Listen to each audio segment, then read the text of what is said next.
Have you ever wondered why does dictators manage to stay in power far longer than democratic leaders? While the answer is not luck, dictators know top secret strategies that helps them maintain the rule over people for centuries. In this video, I'll reveal these 5 top secret strategies. Let me write 5 as well.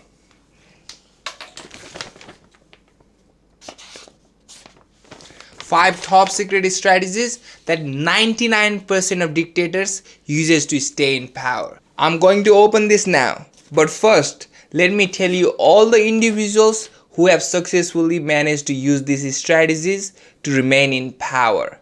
Muammar Gaddafi, Saddam Hussein, Benito Mussolini, Adolf Hitler. However, it is not just dictators who uses these tactics. Democratic leaders like Donald Trump, Barack Obama, Joe Biden, even Ronald Reagan has used these strategies to remain in power for as long as possible. If you are shocked, don't be, because leaders come in any forms and their primary goals is to stay in power as long as possible. So if you want to remain in power, this should be your ultimate goal too. And let me promise you, by the end of this video, you will be possessed with the knowledge to rule for eternity. Let's break it down. Strategy number 1. Keys to power. This is number 1 reason why most leaders fail after only being few months in the power, because they fail to understand what gives them power. Let's imagine you are a CEO of a company with only one person though, and that's you. You might proudly consider yourself as the most powerful person in that company, but your power means absolutely nothing without others to follow, without others to enforce your orders, without others to protect your interest. So it means that the people who make things happen for you are your keys to the power. In dictatorship, these keys to power might be just a handful of leaders, commanders, or generals. But in democratic countries, there might be many. But regardless of where it is, the rules are exactly the same. Get the key supporters on your side.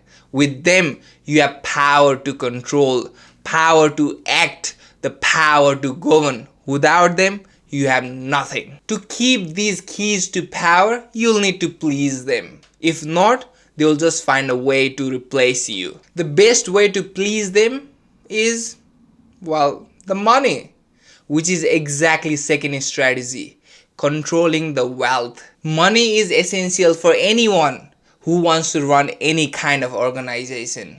If leaders can't find a reliable source of income, it's just a matter of time until somebody else will offer your supporters greater rewards. I don't have money either, just a Costco card. Money keeps your keys loyal. But it's your job as a ruler to decide who gets the money and how much. And there is one thing to remember, that your backers be rather you than be dependent on you. But your advantage is that you know where the money is and they don't.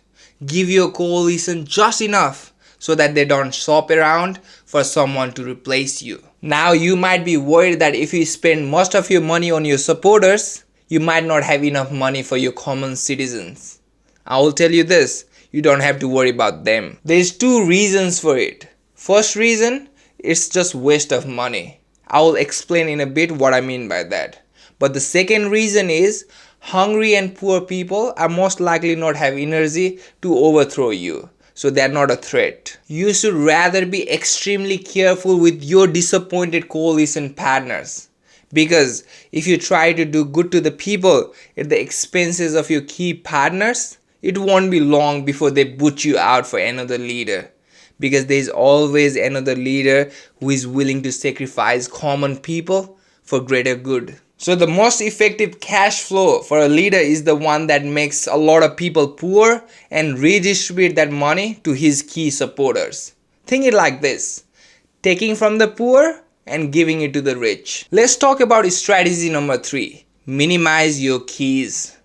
Staying in power after gaining power is tough, But successful leader understands two things. That the key supporters who has helped you gain power may not be the same one who is going to help you keep power. And the second thing, you should be willing to replace any of your key supporters if no longer necessary. Let's talk about first one first. Having somebody on payroll just because they were vital in past but completely useless now is like spending money on poor people. The money wasted on irrelevance. They don't help you remain in power. If they are not helping you, that means they are hindering you. So once you gain power, reshuffle your coalition and sack some early backers.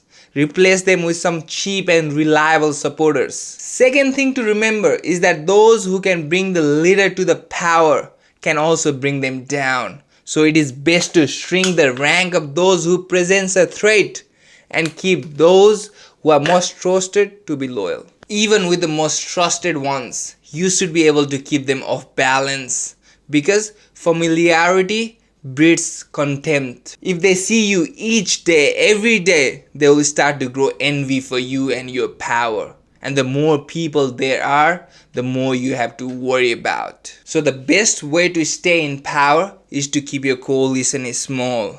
And crucially, make sure that everybody in it knows that there's plenty of replacement for them. Alright, let's talk about number 4.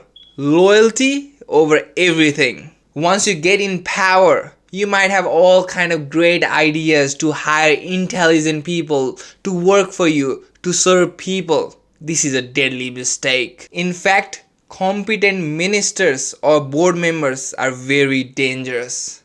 Competent people, after all, are great rivals. The 3 most important characteristics of coalitions are loyalty, loyalty, and loyalty. It's not intelligence, it's not experience, it's not competency. And successful leaders know this very well. That's why you see democratic leaders chopping and changing ministers all the time.